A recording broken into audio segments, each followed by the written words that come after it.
Let me first of all wish all of you a happy Labor Day. Today, I will not pretend to want to speak about AI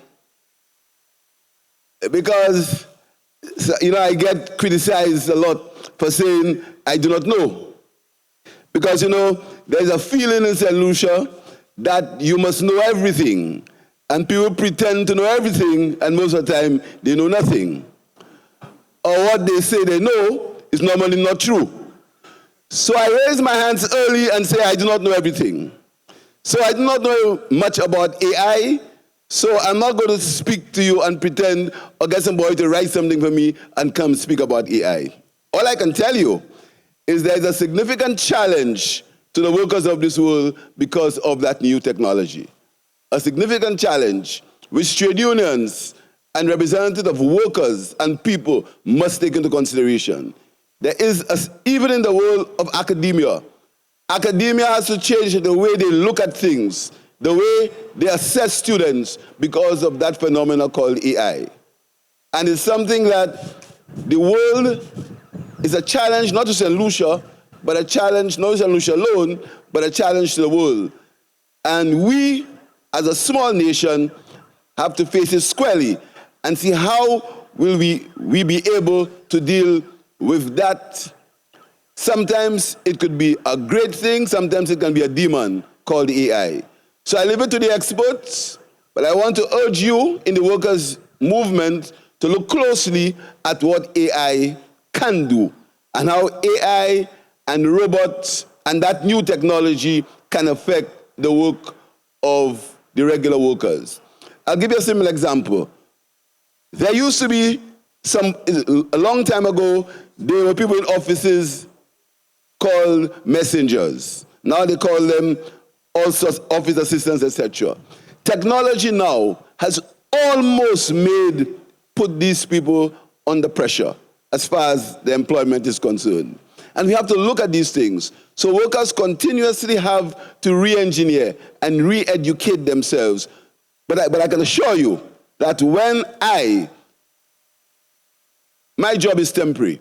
But as Prime Minister of this country, I will ensure that no worker in this country gets laid off because of technology.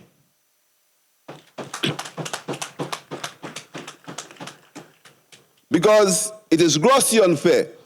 And every day we have struggles with financial institutions, with international financial institutions, because they want me to look at the economy as a balance sheet. Look at it in terms of ratios. Look at it in terms of figures, but not look at it in terms of how it affects humanity and how it affects the people of this country. I was saying to your chairman a while ago, earlier this year, I had a meeting with officials from the IMF on the Article 4 consultation. And I sat in the office, and he was saying to me, looking at his computer, that his calculation says to him that the minimum wage was too high. And he gave me a lot of figures why he thought so. So I listened to him carefully, and I said to him, you report to a computer. Just look out of the window, you see a place called Pavé. These are the people I report to. So I want you to go and tell them that the minimum wage is too high. And the conversation ended right away. Because the struggle that small island governments have to go through with these organizations is something that, and I know there are economists in here, it's a real difficult balance to say to these people that you have to look at the welfare of people while you look at fiscal stability and you look at fiscal ratios. It's a struggle we have every day. But I want to tell you something.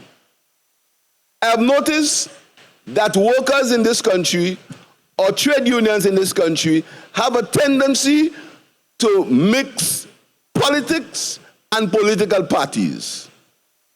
There's a fundamental difference between politics and political parties. workers ought to see about their interests. And if their interests align with political parties, then so be it. But we can't afford to pretend that when your interests are not seen about, when the politics does not allow your interests to be dealt with, we can't pretend that we're not political if we decide that our political interests are aligned with a government or a political party. I want to say it again. There's a fundamental difference between politics and political parties. Workers have to deal with their interests.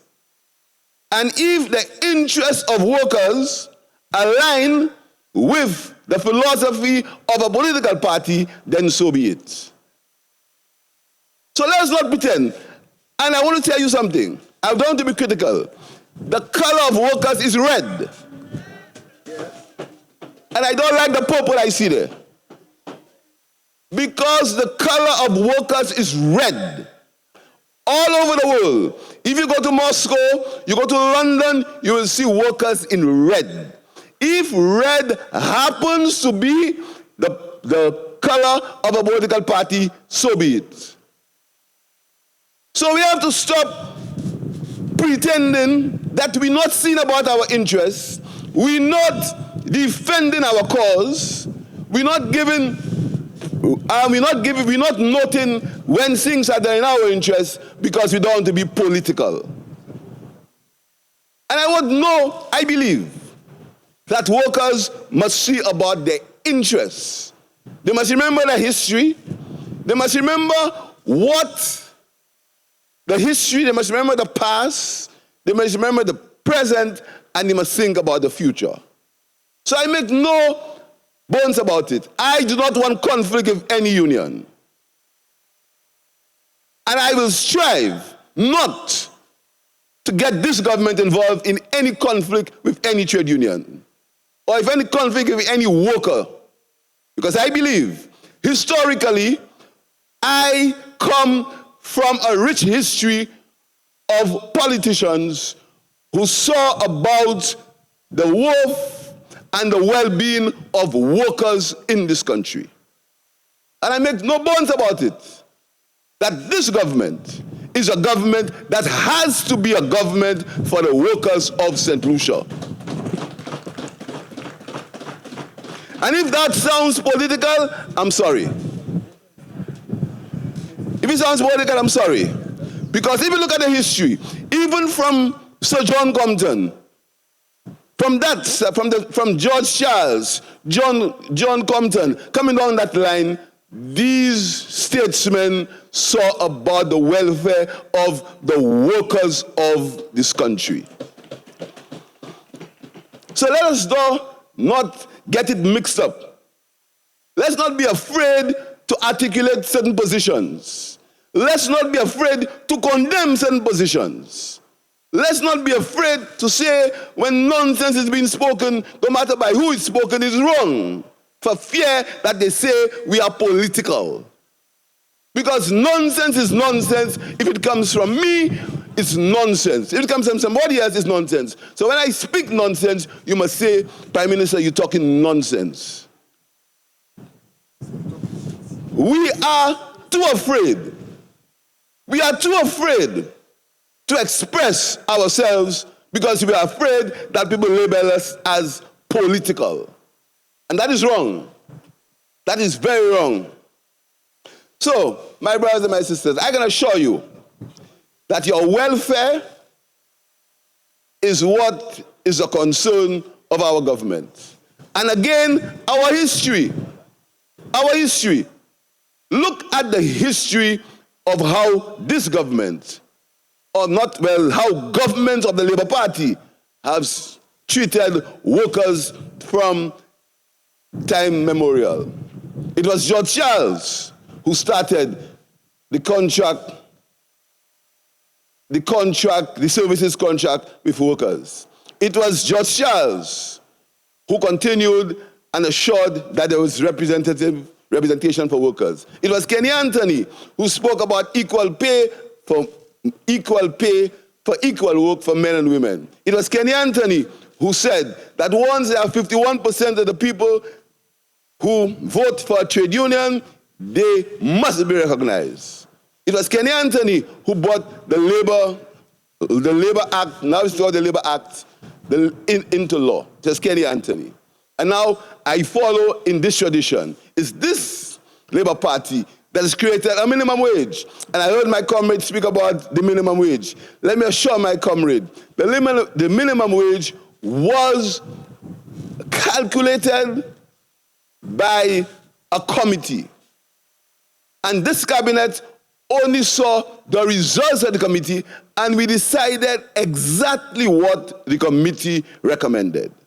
Exactly what. Because this is how we run this government. We run this government with consultation. We run this government with talking to people. We do not believe that we know all. We talk to people, particularly workers. And this is why anytime there's a conflict in the workplace, I always say to the Minister of Labor, speak to the workers first. Speak to the representatives. There is no need why we must always be quarreling and fighting because there's a government, there's an employer, and there's an employee. There's no need for that. We need to understand that the interests of workers must be the interests of the government. Must be. Because governments must be about people. Government must be about seeing about the welfare of people. And that is what government is about.